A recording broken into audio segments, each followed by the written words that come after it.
What if the people you trusted most were secretly plotting to take everything from you? I found out the hard way. And when my parents returned from their luxury European vacation, a trip I'd paid for, mind you, they found their key didn't fit the lock anymore. The house was empty. All that was left was a note from a burden. What the hell happened next? Well, let me tell you.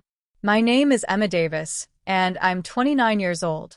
The $980,000 house my grandmother left me was supposed to be my sanctuary. Instead, it became the stage for the most painful, soul-crushing betrayal of my life. Growing up, money was always tight. My parents, Robert and Diana Davis, worked multiple jobs, but they never let me forget that every single dollar spent on me was a dollar they couldn't spend on themselves. My dad was a factory worker, always carrying this chip on his shoulder about missed opportunities. My mom juggled part-time receptionist gigs. It was a constant, subtle message. I was a drain. But my grandmother, Elizabeth, she was different. While my parents saw only limitations, Grandma Elizabeth saw potential. She was this incredible businesswoman, built her own real estate portfolio from nothing after my grandfather died young. Emma, she'd tell me during our weekend visits to her beautiful colonial home, never let anyone tell you what you're worth. You decide that for yourself. Her house was my escape. It was spacious, filled with beautiful antiques, and overflowing with warmth. The backyard garden, where we'd plant flowers together, became my true sanctuary. Unlike the tension-filled air at my parents' place, Grandma's house felt like pure freedom. When I turned 18, Grandma helped me with college scholarships and loans. My parents? They scoffed at higher education. College is for people who think they're better than everyone else. My father would sneer, though I later learned he'd just never been accepted himself. I worked 3 jobs through college, graduated with a business degree, and immediately landed a position at a real estate firm. Grandma beamed with pride at my graduation. My parents? They just complained about the parking. Then came the day that changed everything. Grandma Elizabeth passed away suddenly from a heart attack when I was 25. I was absolutely devastated. She was my champion, my safe place. At the reading of her will, everyone was shocked. Everyone, that is, except maybe me. The attorney announced she'd left her house, the one at 1842 Magnolia Drive, valued at around $850,000 at the time, to me. To my granddaughter, Emma Davis, who has shown the determination and responsibility to appreciate its value, the lawyer read. My parents' faces just fell. The will was explicit. The property was fully in my name, no conditions, no co-ownership. My parents were left a modest cash inheritance, which they, of course, quickly blew on a new car and electronics. From the moment that deed transferred to my name, my parents started calling it the family home, not Emma's house. What began as casual comments about when we renovate the kitchen gradually morphed into full-blown renovation plans drawn up without my input. All while I paid every single bill, every tax payment, every repair cost. We should really replace these countertops, my mother would say, running her hand across the granite I had just paid to install. I don't like that paint color in the living room, my father would announce, completely ignoring that I had carefully selected it to match my new furniture. Despite my growing success as a realtor, now making a comfortable 6-figure income, they still treated me like a teenager playing house. When I tried to establish boundaries, their response was always the same. Family doesn't have boundaries. But somehow, those lack of boundaries only ever worked in one direction. After about 3 years of this ridiculous arrangement, my parents announced they were planning a 3-month European vacation, something they'd always dreamed of doing. What they didn't announce was how they intended to pay for it. We can just use the equity in the house, my father casually mentioned one Sunday dinner. You mean my house? I asked, trying to keep my voice level. The house that's only in my name? Don't be selfish, Emma. My mother chimed in. It's the family home. Your grandmother would have wanted us all to benefit from it. I refused to take out a home equity loan for their trip. But, foolishly, I offered to help with some of the expenses. I knew they couldn't afford it otherwise. Before I knew it, I was funding nearly the entire trip, flights, accommodations, spending money. And they still complain the hotels I booked weren't centrally located enough. The day before they left for their grand European tour, I overheard my mother on the phone with her sister. Of course, Emma's paying. It's the least she can do considering we let her keep the house. Let me keep my own house, the house my grandmother specifically left to me? I should have recognized that red flag. But I still, desperately, wanted their approval. If only I had known what was coming. I might have changed the locks before they ever left for Paris. It was a Tuesday afternoon in June when everything changed. My parents had been in Europe for about 6 weeks, currently enjoying Paris according to their social media posts. I was at home after showing properties all morning when I remembered the kitchen sink had been leaking. Since they were returning in a few weeks, I decided to fix it. I needed to ask my father where he'd put the warranty info for the faucet he'd installed. I dialed his international number. Hello. My father's voice sounded distant. Hey, Dad. Quick question about the kitchen faucet warranty. Do you remember where you put the paperwork? It's starting to leak. He sighed heavily. It's in the filing cabinet in the den, second drawer, under kitchen. Why can't this wait until we get back? Because water is currently damaging the cabinet beneath the sink, I explained, fighting to keep the irritation out of my voice. I just need to call the company. Fine, he muttered. Your mother and I are about to go to dinner, some nice place near the Eiffel Tower. Sounds great. How's Paris? I asked, trying to be polite. Expensive, he replied curtly. Look, I've got to go. We'll talk later. Okay. Thanks for the information. Enjoy your dinner. I heard some rustling, then what sounded like my father putting the phone in his pocket. He hadn't hung up properly. I was about to end the call from my end when I heard his voice, muffled, but still audible. Who was that? My mother's voice. Just Emma, complaining about something in the house again. My father's voice was clearer now, as if he'd taken the phone out of his pocket, but still thought the call had ended. What now? My mother sounded annoyed. Something about the kitchen sink. I swear, all she does is find problems with that house. I should have hung up. I knew I should have hung up. But something kept my finger hovering over the end call button, frozen. I don't understand why your mother left her that house in the first place, my mother continued. We're her parents. It should have gone to us.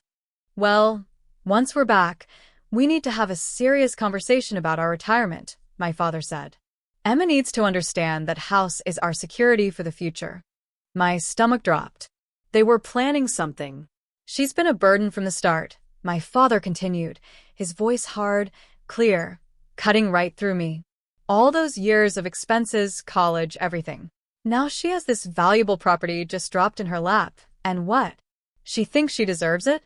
What has she ever done? A burden. The word echoed in my head like a gunshot. She's always been selfish, my mother agreed. But she's also easily manipulated. Remember how quickly she agreed to pay for most of this trip? All I had to do was mention family obligation a few times. They laughed. Together. A synchronized sound I'd heard my whole life, but now it felt utterly sinister. We just need to keep working on her, my father went on. Eventually, she'll sign the house over to us, or at least add us to the deed. Her weakness is that she still wants our approval. I couldn't breathe. My hand was shaking so badly I nearly dropped the phone. I managed to fumble with my other cell phone and began recording the conversation. What if she doesn't agree? My mother asked. She will, my father said, so confidently. Emma's always been desperate for our approval. We just need to make her feel guilty enough. Remind her of all we've sacrificed. If that doesn't work, we start talking about nursing homes and medical expenses. Trust me, by this time next year, that house will be in our names. And if worst comes to worst, my mother added, we're living there anyway. Possession is 9/10 of the law. She'd never evict her own parents. They both laughed again. I felt physically ill. Speaking of which, my father continued, when we get back, I think we should take the master bedroom. It's ridiculous that she has the largest room when she's hardly ever there because of work. Good idea, my mother replied. We should also talk about that vacation property she's been looking at. Complete waste of money. If she has extra cash to spend, she should be helping us more. Exactly. Why should we struggle while she's building some real estate empire? She owes us.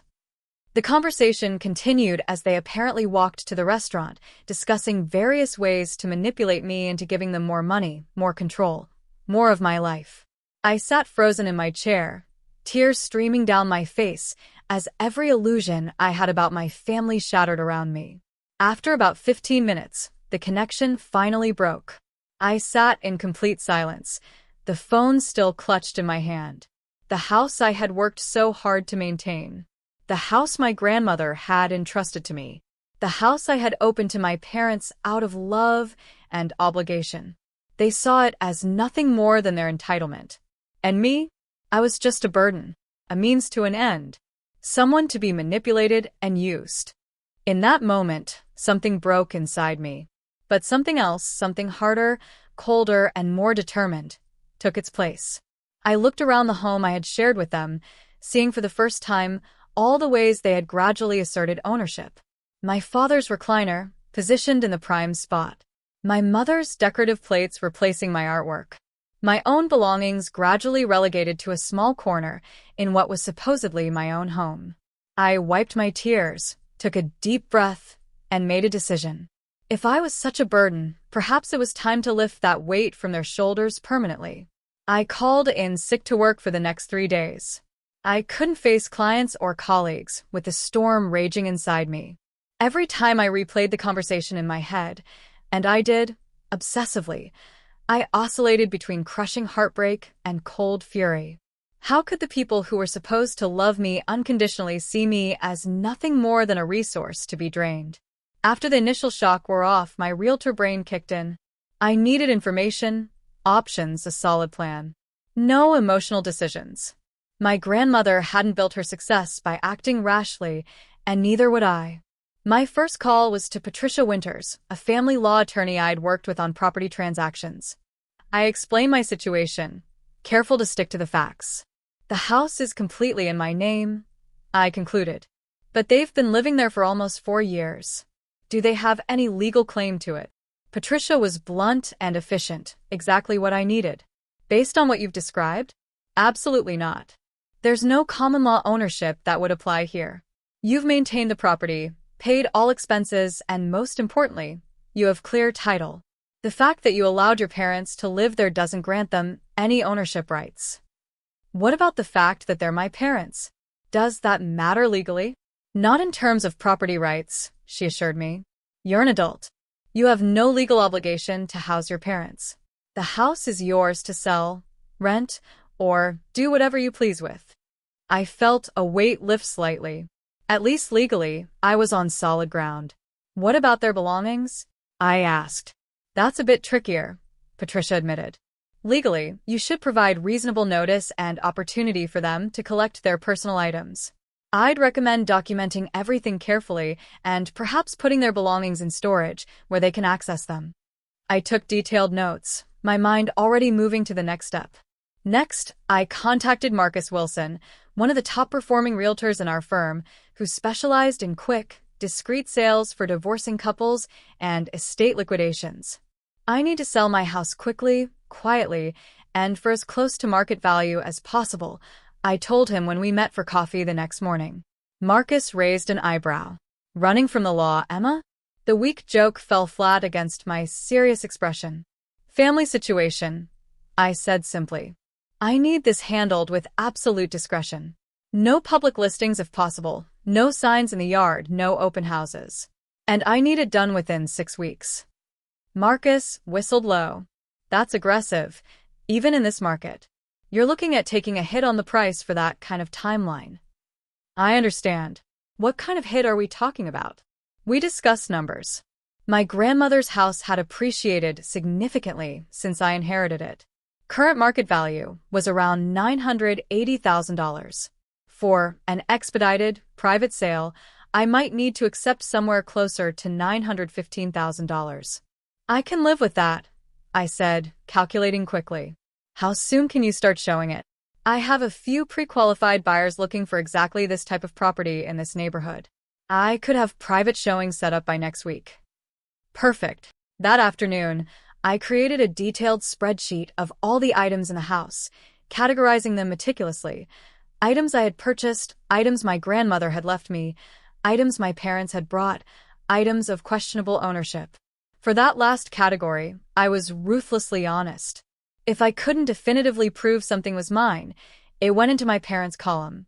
I wanted no legal or ethical gray areas that could come back to haunt me later. Next came the logistical planning.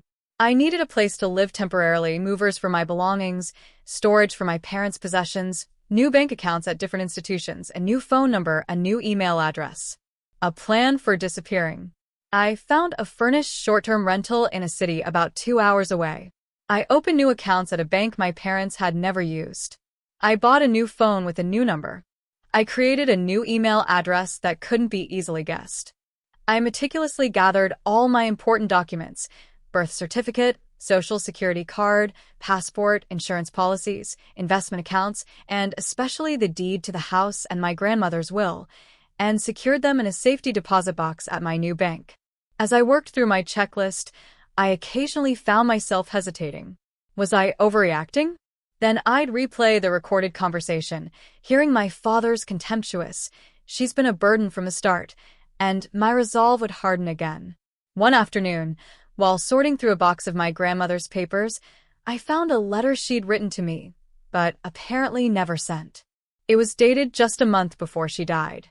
"My dearest Emma," it began, "I want you to know why I've made the decisions I have about my estate. Your parents have always expected things to be handed to them.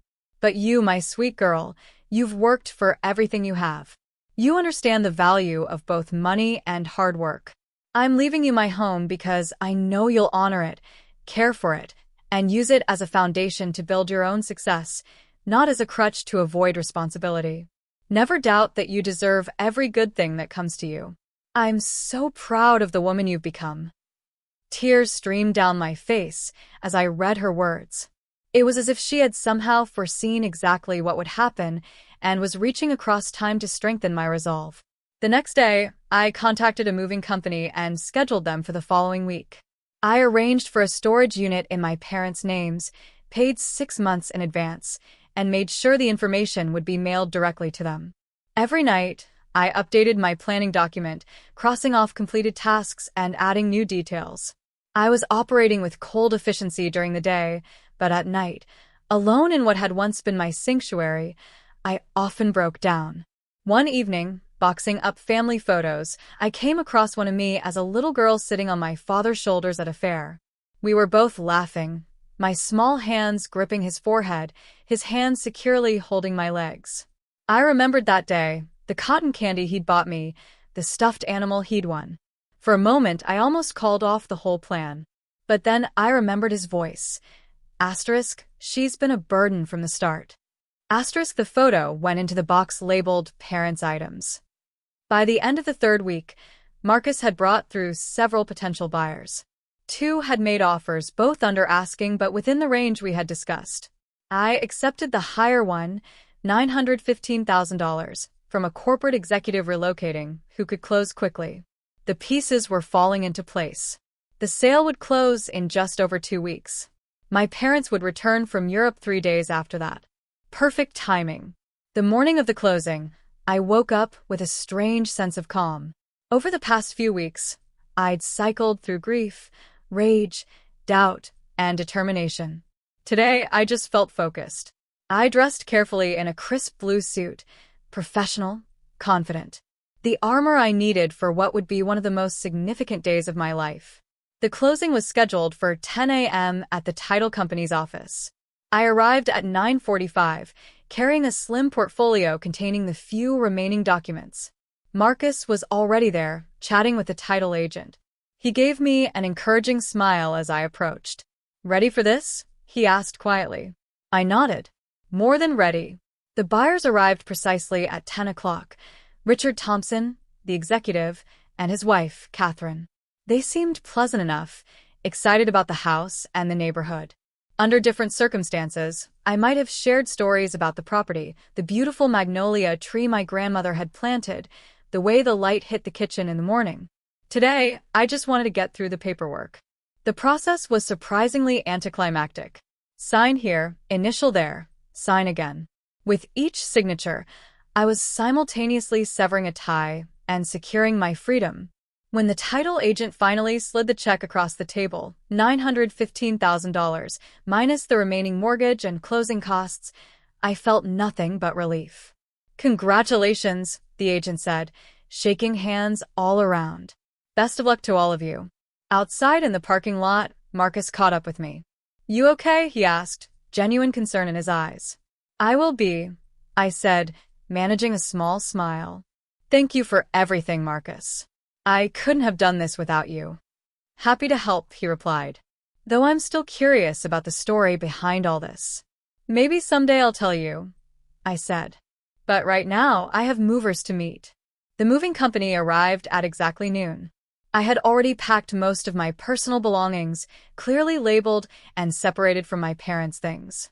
I supervised as they loaded my furniture, boxes, and suitcases into their truck, bound for my new temporary apartment. My parents' belongings were handled with equal care, but with different destination tags. Everything was photographed, inventoried, and loaded into a separate truck headed for the storage facility I'd rented in their names. I'd arranged for the access codes and payment information to be mailed to them at their current European hotel. As the movers worked, I walked through each room of the house, checking closets and drawers to ensure nothing was overlooked. In my parents' room, I found a small box hidden in the back of their closet. Curiosity got the better of me, and I opened it. Inside were letters, dozens of them, from my grandmother to my parents over the years. I shouldn't have read them, but I couldn't help myself. They detailed years of financial requests, manipulative tactics, and my grandmother's growing disillusionment with her son and daughter-in-law.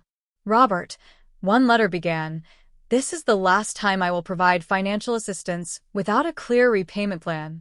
Your constant requests are straining our relationship, and I worry about the example you're setting for Emma." Another, dated just a year before her death. "I'm deeply concerned about your expectation that my home will someday be yours. I've worked hard for everything I have, and I intend to leave my assets to those who will respect and preserve them. I suggest you begin making your own retirement plans that don't involve my property." I carefully replaced the letters in the box and added it to the items for storage, but I felt a renewed connection to my grandmother and her decision to leave me the house. She had seen through my parents long before I had. By late afternoon, both trucks were loaded and gone. I stood in the empty house, my footsteps echoing on the hardwood floors. Without furniture, without photos, without the accumulated evidence of lives lived within these walls, it was just a structure again. Beautiful, valuable, but no longer mine. I walked through each room one final time. In the kitchen, where I'd baked cookies with my grandmother. In the living room, where we'd watched old movies. In the garden, where she taught me the names of flowers and how to nurture growing things. "I hope you understand," I whispered, not sure if I was addressing my grandmother or the house itself. Finally, I placed the note I'd written on the granite countertop in the kitchen where it would be impossible to miss. Surprise. A burden did this. I took one last look around, then walked out the front door, locking it behind me. I dropped the keys through the mail slot, got into my car, and drove away without looking back. As I merged onto the highway, heading toward my new temporary home, I felt something unexpected. Freedom. For perhaps the first time in my life, I was making a decision completely for myself, unburdened by familial obligation or the desperate need for approval. The burden had been lifted, not from my parents, but from me. My temporary apartment was nothing special. A furnished one-bedroom in a modern complex with amenities I'd probably never use. But it was mine. With no history, no expectations, and most importantly, no one telling me I didn't deserve to be there. The first few days passed in a blur of practical tasks.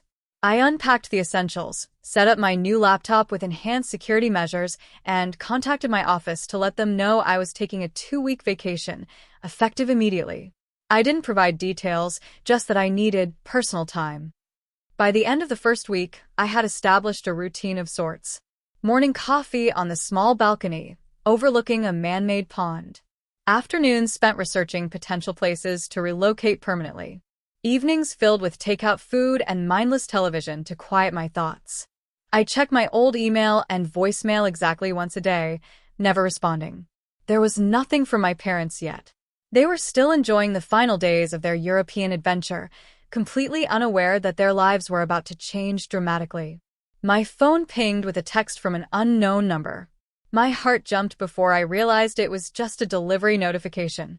Still, it made me aware of the constant state of tension I was living in, waiting for the inevitable explosion when my parents returned home.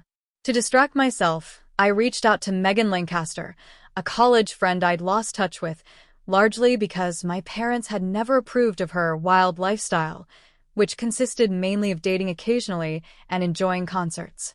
Emma Davis. "Is that really you?" she exclaimed when I called. "It's been, what, 3 years?" "Something like that," I admitted. "I've been preoccupied. Let me guess. Still trying to please the unpleasable parents." Her directness made me laugh for what felt like the first time in weeks. "Actually, I'm calling because I finally stopped trying." We met for dinner that night at a restaurant halfway between our locations. Over pasta and wine, I told her everything. The inheritance, the overheard conversation, the house sale, my disappearing act. "Holy crap, Emma," she said when I finished. "That's simultaneously the most terrible and most badass thing I've ever heard." "I'm still not sure if I did the right thing," I admitted. "Are you kidding me? They were planning to manipulate you out of your house. A house your grandmother specifically left to you. They called you a burden while living in your home rent-free and having you pay for their European vacation. If anything, you are too nice with the whole storage unit arrangement." Her validation loosened something tight in my chest. Maybe I wasn't overreacting. Maybe this was the appropriate response to years of manipulation. The next day, I scheduled an appointment with a therapist. Dr. Sarah Palmer specialized in family trauma and had an opening the following week. It was time to address not just the recent betrayal, but the lifetime of conditional love that had preceded it. 10 days after the house closing, my old phone exploded with notifications, texts, voicemails, emails, all from my parents. They had returned from Europe and discovered the truth. The first voicemail: "Emma, what the hell is going on? We just got home, and our key doesn't work. Call us immediately." My father's voice was more annoyed than concerned. The second, an hour later: "Emma Marie Davis. This is not funny. Where are you? Why is the house empty? Call us right now." Now he sounded angry. The third, from my mother: "Emma, sweetie, we're very worried about you. Please call us as soon as you get this. We just want to know you're safe." Her voice dripped with the manufactured concern she'd perfected over the years. The texts escalated similarly, from confusion to demands to threats to fake worry. The final voicemail, left at nearly midnight: "We found your note. I don't know what you think you heard, but you've made a terrible mistake. This is our home. 2. You had no right to sell it. We're consulting an attorney first thing tomorrow. You've really done it this time, Emma." I saved all the messages but responded to none of them. Let them consult any attorney they wanted. The house had been mine to sell. True to their word, they showed up at my real estate office the next morning, causing exactly the scene I'd anticipated. My colleague Jamie texted me, "Your parents are here raising hell. Boss told them you're on vacation and showed them the door when they wouldn't leave. Everything okay?" I responded with a simple, "Family drama. I'll explain when I get back. Thanks for the heads up." Later that day, my boss called directly. "Emma, I don't know what's going on with your family, but they made some pretty serious accusations today. Something about you selling their house illegally." I took a deep breath. It wasn't their house. It was mine, left to me by my grandmother. I've been letting them live there, but I recently discovered they were planning to manipulate me into signing it over to them. So, yes, I sold my house, which was fully within my legal rights. I'm sorry they brought this drama to the office. There was a pause before she responded. "I see. Well, they've been banned from the premises. Take whatever time you need, and let me know if there's anything we can do." Her simple acceptance was another weight lifted.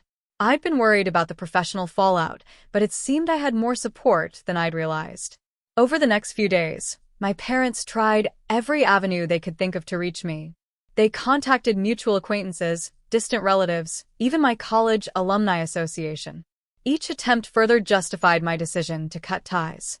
2 weeks after their return, they somehow obtained my new email address, likely from a well-meaning but naive former neighbor, and sent a lengthy message laying out their version of events. According to them, I had misunderstood a private conversation, overreacted dramatically, and betrayed my family in the most hurtful way possible. They were willing to forgive me if I would make things right by using the proceeds from the house sale to buy a new property that we could all live in together. The audacity was almost impressive. Even now, they were still trying to manipulate me. I didn't respond. Instead, I forwarded the email to Patricia, my attorney, who confirmed again that I had acted completely within my legal rights and advised me to continue maintaining distance. As the weeks passed, I gradually began rebuilding my life. I returned to work, threw myself into my real estate business, and continued weekly therapy sessions. I found a lovely condo to purchase in my new city, smaller than my grandmother's house, but completely mine in every way that mattered. One evening, as I was arranging books on my new shelves, I came across an old photo album I hadn't opened in years. Inside were pictures of family vacations, holiday gatherings, birthday celebrations. Moments that had once seemed happy, but now felt hollow knowing what lay beneath the smiling facades. I closed the album and put it away in a closet. Perhaps someday I'd be ready to look at those memories again, but not yet. For now, I was focused on creating new memories, ones not tainted by manipulation and conditional love. The burden I'd carried all my life, the desperate need to earn my parents' approval, was finally lifted, and I was lighter than I'd ever been. I managed to avoid my parents for nearly 3 months. I changed my routines, shopped at different stores, and became hypervigilant about my surroundings. But I knew a confrontation was inevitable. What I didn't expect was how it would happen.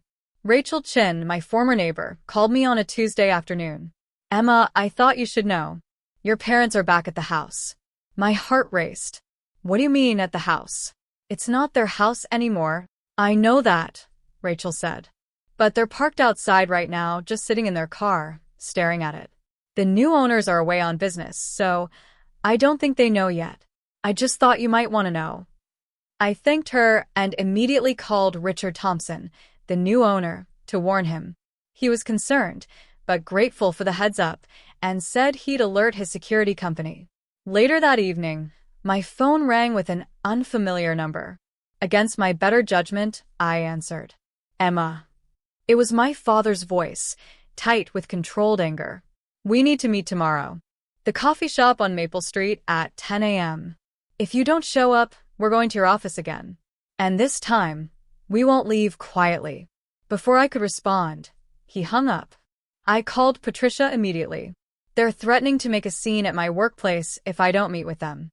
"You don't have to meet them at all," she reminded me. "We could get a restraining order based on these threats." I considered this option but ultimately decided against it. "No," I said. "I think I need to face them, but I want it on my terms, not theirs." The next morning, I arrived at the Daily Grind, a popular coffee shop downtown, at precisely 10:15 a.m. late enough to make a point, but not so late they'd leave. I'd chosen this location because it was public, always busy, and the owner was a client of mine who I knew would have my back if things got ugly. I spotted my parents immediately, sitting at a corner table. My mother's face was drawn, her normally perfectly styled hair looking somewhat neglected. My father's jaw was set in that familiar, rigid line that had always signaled dangerous waters ahead. I approached their table calmly, dressed in my most professional outfit, another suit of armor. "Robert." "Diana." I greeted them, deliberately using their first names instead of Mom and Dad. My mother flinched. My father's face darkened further. "Sit down," he commanded. "I'm not here to take orders," I replied evenly. "I agreed to meet you because I thought it might be time to clear the air. But this conversation happens on equal terms, or not at all."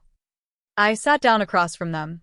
placing my phone conspicuously on the table between us. "Is that really necessary?" my mother asked, gesturing to the phone. "Given our history, yes," I said. "I record all important business meetings now." "We're your parents, not a business meeting," my father snapped. "And yet you threatened my workplace if I didn't comply with your demands. That sounds more like extortion than parenting." My directness caught them off guard. They were used to me backing down, accommodating, seeking peace at any cost. "What you did was unforgivable," my father finally said. "You stole our home." "It was never your home," I replied. "It was my home, which I generously allowed you to live in. A fact you apparently considered a burden." My mother's eyes widened. "What are you talking about?" I pressed play on my phone. Their own voices filled the space between us. She's been a burden from the start. All those years of expenses, college, everything. Now she has this valuable property just dropped in her lap. And what? She thinks she deserves it? What has she ever done? I stopped the recording and looked up to find my mother pale and my father flushed with anger. "You recorded us privately?" "That's illegal," he sputtered. "Actually, it's not illegal to record a conversation that you're part of, which I was, since you called me and then failed to hang up properly. But that's beside the point. The point is that I finally heard what you really think of me." "You misunderstood," my mother interjected quickly. "We were tired, stressed about money." While on an expensive European vacation that I paid for, I interrupted. "Please don't insult my intelligence by lying to me again." "So, you sold the house out from under us?" my father demanded. "Left us homeless as some sort of revenge?" "I sold my house because I finally realized it would never truly be mine as long as you were in it. And you're not homeless. You have the money Grandma left you." "Oh, wait. You spent that on a new car instead of securing your own housing." My father leaned forward, his voice dropping to a threatening whisper. "You know, we could sue you for this. We lived there for years. We have rights." "Actually, you don't," I replied calmly. "I consulted with an attorney before making any decisions. You had no legal claim to the property. You paid no rent, contributed to no expenses, and your names were nowhere on the deed. But please feel free to waste what money you have left on a lawsuit you can't win." My mother began to cry, those familiar tears that had so often manipulated me into compliance. This time, I felt nothing but a detached sort of pity. "What do you want from us, Emma?" she asked through her tears. "An apology?" Fine. "We're sorry if you misinterpreted what you heard." "If I misinterpreted?" I repeated incredulously. "That's not an apology. That's another manipulation, and it's exactly why I made the decision I did." I took a deep breath, centering myself before continuing. "What I want is very simple. I want you to acknowledge what you did. Not just the conversation I overheard, but the years of treating me like an investment that needed to pay dividends. I want you to understand that your behavior has consequences. And I want you to respect the boundaries I'm establishing now." "Which are what, exactly?" my father asked, his voice cold. "I will not be providing you with any financial support going forward. I will not be sharing my new address with you. I will communicate with you only when, and if I choose to. If you come to my workplace again, or harass me in any way, I will pursue legal action. So that's it? After everything we've done for you, you're just cutting us off." My mother's voice rose dramatically. "After everything you've done to me," I corrected her. "And yes, unless and until you can demonstrate genuine remorse and change, this is where we stand." My father stood up suddenly, his chair scraping loudly against the floor. "You ungrateful little." My mother grabbed his arm. Several other patrons had turned to look at our table. He sat back down, seething. "You think you're so much better than us now, with your real estate career and your fancy education?" he spat. "But let me tell you something, you wouldn't have any of it if we hadn't raised you." "You're right," I said, surprising them both. "I wouldn't be who I am today without you. Every manipulative comment, every conditional show of affection, every time you made me feel like I wasn't enough, it all taught me exactly what kind of person I didn't want to become. So, in a way, I should thank you." My mother's tears had stopped, replaced by a stunned expression. My father looked like he'd been slapped. I stood up, gathering my purse and phone. Your belongings are in a storage unit. I've paid for 6 months. The information was sent to your hotel in Paris, but I can text you the details again if you need them. That's it? That's all you have to say to us? My mother asked, her voice small. I paused, looking at them both, really looking at them perhaps for the first time.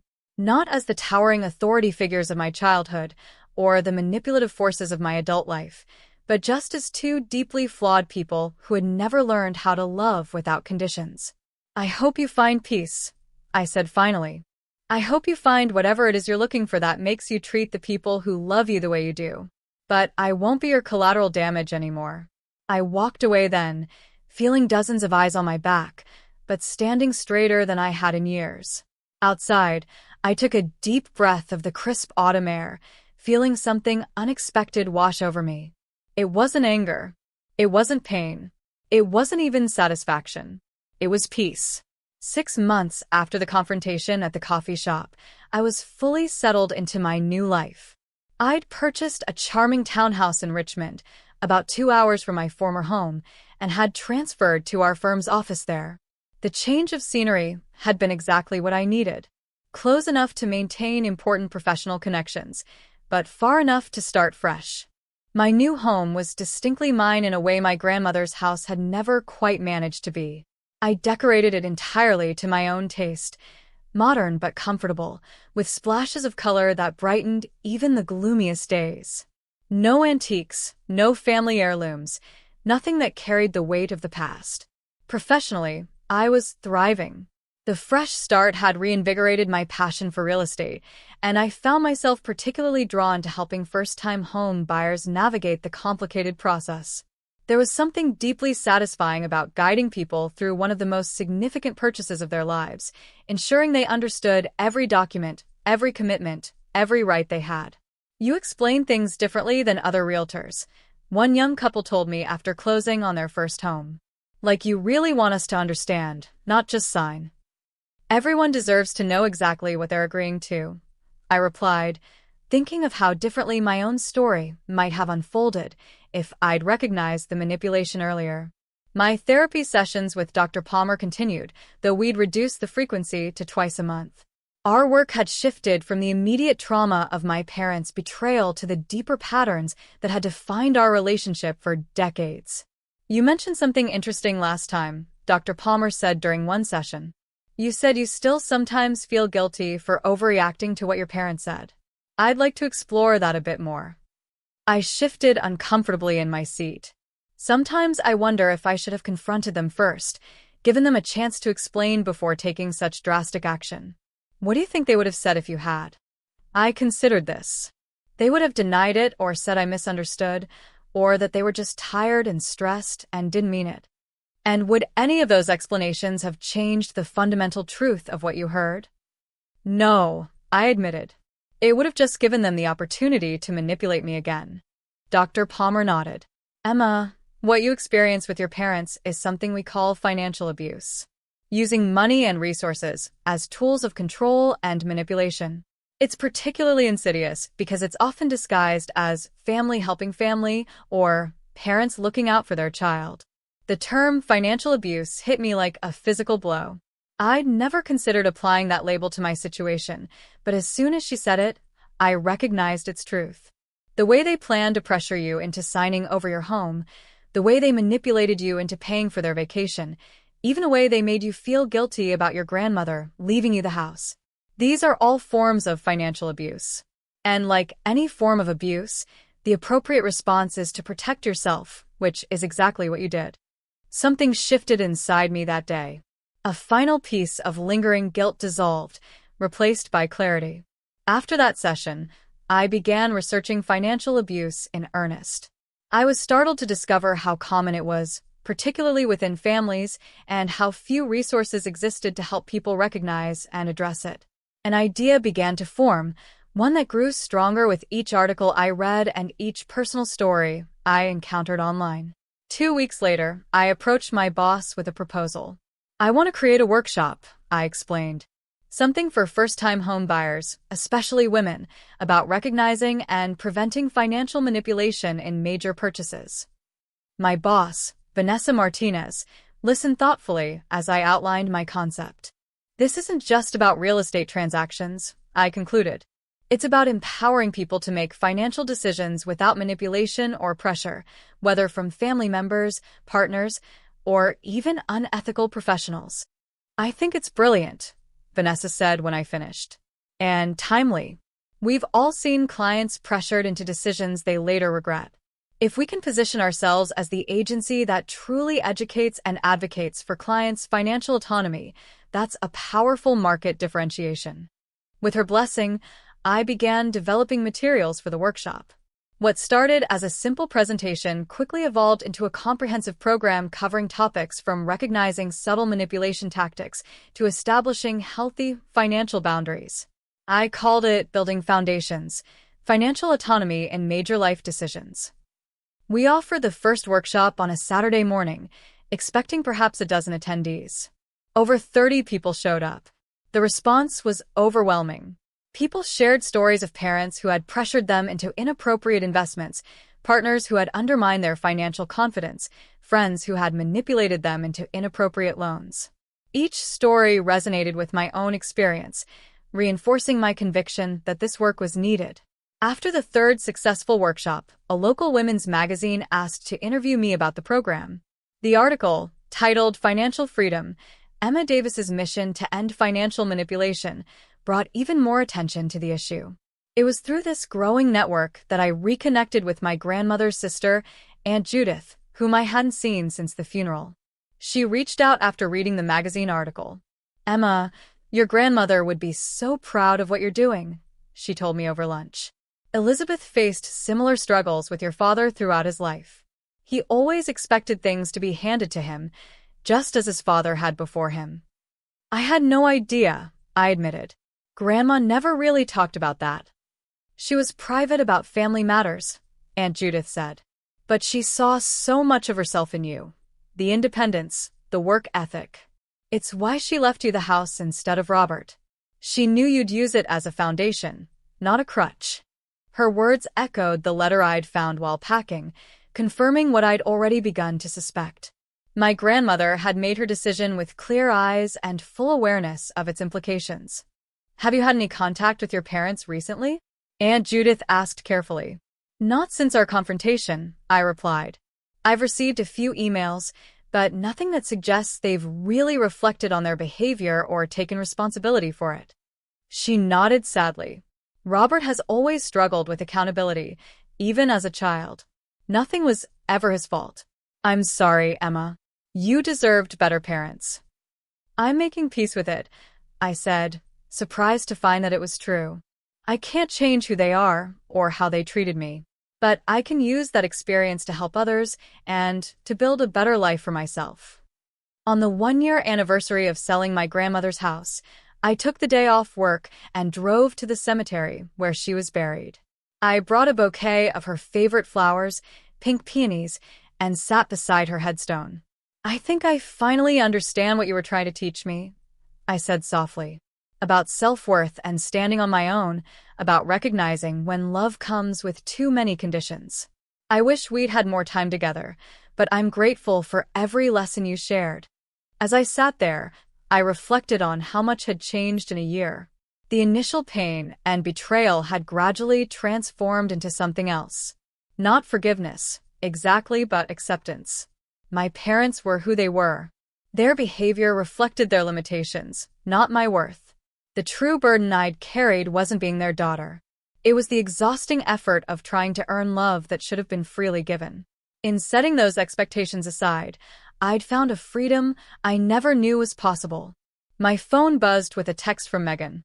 "Still on for dinner tonight? The whole gang's excited to see you." I smiled as I replied in the affirmative. The gang was a group of friends I'd reconnected with or made new in the past year. People who accepted me as I was, who gave without keeping score, who supported without controlling. This was what real relationships felt like. This was what I deserved all along. As I drove home, I thought about the note I'd left in the empty house. Surprise? A burden did this. At the time, I'd meant it as a bitter reclamation of the word my father had used to wound me. Now, a year later, I saw it differently. Sometimes the heaviest burdens we carry are the expectations we place on ourselves to be perfect enough, accommodating enough, successful enough to finally earn the love that should be our birthright. Laying down that burden was the most liberating act of my life. That evening, surrounded by friends who had become my chosen family, I raised a glass and a private toast to my grandmother, to my journey, and to the woman I was still becoming, unburdened, uncompromised, and finally, truly free. Have you ever had to make a difficult decision to protect yourself from people who are supposed to love you? Sometimes the hardest boundaries to set are with family. I'd love to hear your thoughts in the comments below. And if my story resonated with you, please like, subscribe, and share with someone who might need to hear that it's okay to prioritize their own well-being. Thank you for listening to my journey, and remember, you deserve relationships that lift you up, not weigh you down.